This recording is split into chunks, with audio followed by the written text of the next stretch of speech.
Ayan mga kasuki, nandito na tayo sa sa ito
mga kaibigan. So limitado na hindi makapasok ang mga sasakyan mga kasuki, mga kaibigan. Ayan, mapapansin natin Moriones lang siyang open. So yung mga karatig na kumbaga sa parte ng vicinity ng simbahan ng Tondo, bawal na yung mga sasakyan.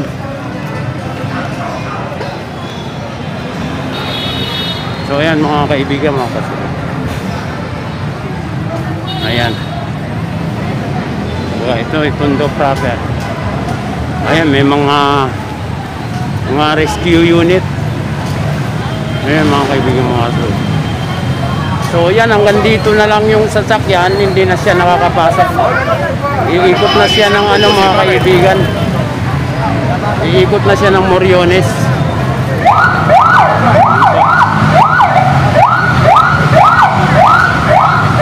Ayan mga kaibigan, mga kasuki.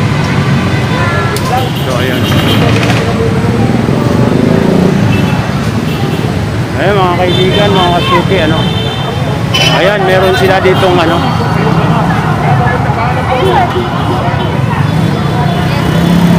ayan, meron sila ditong kumbaga meron silang first aid dito mga kaibigan, mga kasuki. Ayan po, nagbibigay din sila ng tubig, ayan, sa mga patron. Ayan mga kaibigan, mga kasuki. Ayan, so, ayan po, kung may mga sakaling mahilo man, meron kaagad mga rescue na ayan, humingi tayo ng isang tubig mga kaibigan, mga kasuki.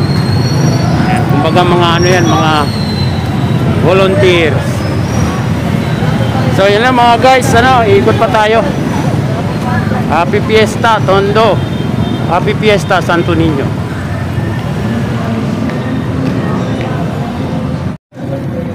Ayan po, mapansin ninyo yan, may mga dala silang mga Santo Niño, maliit man o malaki. Ayan po mga kaibigan, mga kasuki. Yan po mga dala. So yan mga kasuki, galing simbahan na po yan mga yan. Ayan, siguro nagpabindisyon sila. Babalan na kayo dito. Ayan mga kaibigan. Ayan po, galing simbahan na yan, mga nagpa-bless na yan siguro. Ayan mga kaibigan, mga kasuki. Iikot pa po kasi tayo para makalapit tayo ng simbahan ng Tondo. So ayan mga kaibigan, mga kasuki, Pasok na tayo ng ano, ng punta ng simbahan ng Tondo. Ito po, dito yung Station 2, Police Station. Ito yung mga kasuki ayan. Ito yung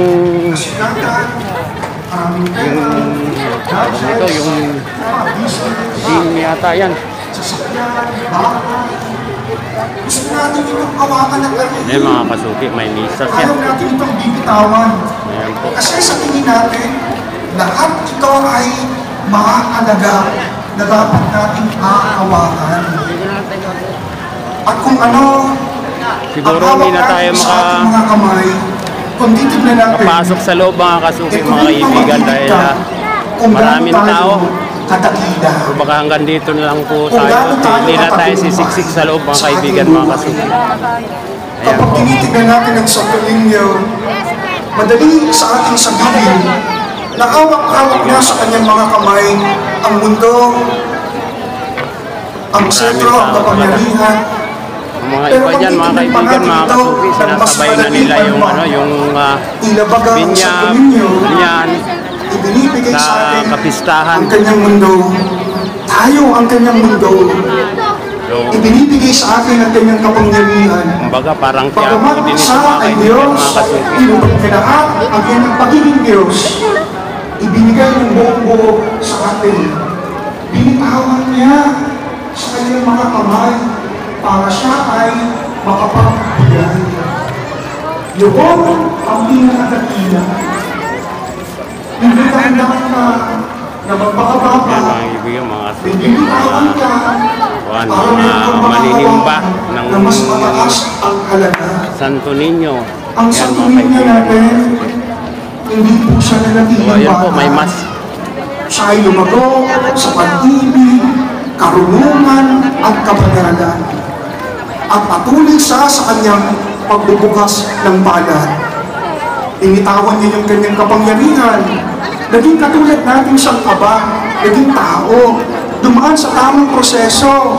Ipinanganak ng isang babae, na tao na katulad natin, naging bata, pero siya ay lumago, kaaya-aya sa kanyang ama. Binuksan niya yung kanyang kamay para mangaral, ipuin yung mga tao, magpagaling ng mga may sakit. Ginamit niya rin yung kanyang bukas na kamay sa pagyakap sa mga taong hindi tanggap ng lipunan. Yung mga makasalanan. Diba ito rin yung ginamit ni Kristo na pantawag dun sa isang bata? Kanya itong pinalapit, tinawag, tinawakan, at sinabi na sa kanya, siya ang modelo ng tunay na kaharian ng Diyos, ang tunay na kadakilaan. At nang si Kristo humantong sa lamesa ng Eucharistia, yung pagtatag ng Eucharistia sa huling hapunan, ang kanyang kamay din ang kanyang ginamit para hatiin yung tinapay at dugo na kumakatawan sa kanyang pagkatao. Yung paghahati niya ng kanyang sarili hanggang sa kanyang kamatayan, sa pagkabayubay niya sa krus, nakabukas pa rin ang kanyang mga paalad, ang kanyang mga kamay. Hawak-hawak yung pako. Yung pako na nagdala sa kanya para malagutan ng hininga. At nung siya ay muling nabuhay, nagpakita siya sa kanyang mga alagad. Pinangatawanan niya ang kanyang pagiging prinsipe ng kapayapaan.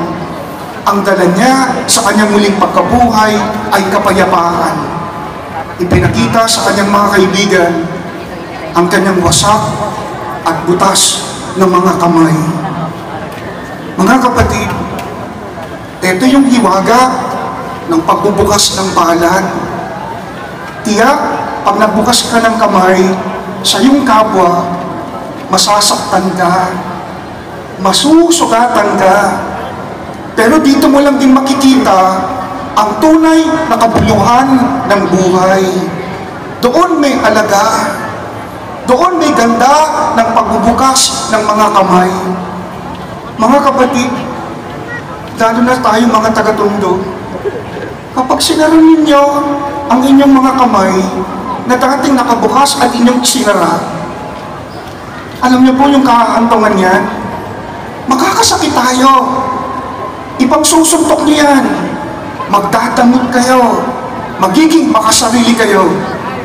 At makakapatay kayo ng ibang tao. Kaya patuloy na nakabukas ang ating mga kamay, tiyak, ito rin ang magdadala sa atin para tayo ay makapagbigay ng inspirasyon, ng pag-ibig, ng buhay. Bibitawan tayo, pero meron tayong panghahawakan na mas mataas ang halaga. Mamaya po, magkukumunyon tayo. Sana lahat tayo magkukumunyon. Muli niyong hahawakan ang banal na katawan ni Kristo sa kanyo ng napakaliit na tinapay. Naging maliit siya. Pinili niya ang maging maliit. Ipapahawak sa atin ang kanyang sariling katawan. Hawak man natin ito, pero hindi natin ito pwedeng saluhin. Hindi natin ito pwedeng sarilinin. Ibabahagi natin ito sa ating kapwa na kapus na palad. Ngayong kapesta ng Santo Niño, ito ay isang malaking paalala sa ating lahat na sa matinding pag-ibig ng Diyos sa sangkatauhan, pinagkalooban tayo ng maliit na Diyos para ipagsigawan niya ang kanyang napakalaking pag-ibig sa ating lahat. Maliit na Diyos para ating panghahawakan. Kapag meron ng problema, ang dali-dali nating hahawakan. Kapag kaarawan niya, kapag pesta niya, inahawakan natin, isinasayaw natin. Sa kabila ng mga kalungkutan, ng mga pinagdadaanan natin mga problema, may maliit na Diyos sa napakalaking problema ng ating mga pinagdadaanan. Pero ganun pa man, ang Diyos na ito, pinili niya man ang maging maliit. Pinili niya ang maging mahina, maging batang katulad natin. Para ang maliit na batang ito ay patuloy nating ahawakan, lalapitan, at tuturuan niya tayo kung paano ang tunay na pagiging dakila. Ganyan tayo kamahal ng Diyos. Ang Diyos, hawak-hawak na natin. Ganyan tayo iniibig ng Diyos. Dahil ang maliit na Diyos na ito, hawak-hawak niya ang mundo kung saan nandun ang Pilipinas, nandun ang bayan ng Tondo, pero pinagsisigawan niya ang kanyang napakalaking pag-ibig sa atin. Mga kapatid, tignan ninyo po ang Santo Niño. Hawakan ninyo siya at tiyak, panghahawakan niya rin kayo. Amen. Ating pong ipahayag ang ating pananampalataya. Sumasampalataya ako sa Diyos amang makapangyarihan sa lahat, na may gawa ng langit at lupa. Sumasampalataya ako kay Jesucristo, iisang anak ng Diyos, Panginoon natin lahat. Nagkatawag siya ng natin ng Espiritu Santo, pinanganak sa Panginoon, pinagpakasakit sa siyang. Ayan mga kasuki, tapos na yung mga buwan ng pari ng humiliya. So, patapos na ang misa niyan mga kasuki, mga kasuki. Hindi masyadong meron malaki ang pinag-iba mga kaibigan, mga kasuki. Dati walang mga, kumbaga, pinapaikot ang tao, talubungan lang, ganyan, dito. At saka dito, nung hindi pa ganun ang sistema na dito labas lang, doon pasok. So maraming punong-puno ito dito mga kasuki, mga kaibigan. Tapos maraming vendor. So ngayon na hindi nila masyadong inano ang mga vendors. Walang mga vendors mga kaibigan, mga kasuki. Maganda nga naman, maluwag siya, maluwag. Kumbaga ayos ang pagkuhan ng mga tao. So, medyo may kaluwagan siya ngayon. Ayan mga kaibigan, mga kasuki. Ayan po. Santo Niño, simbahan ng Santo Niño na dating lugar na aming pinanggalingan yan mga kaibigan, mga kasuki. Ayan po.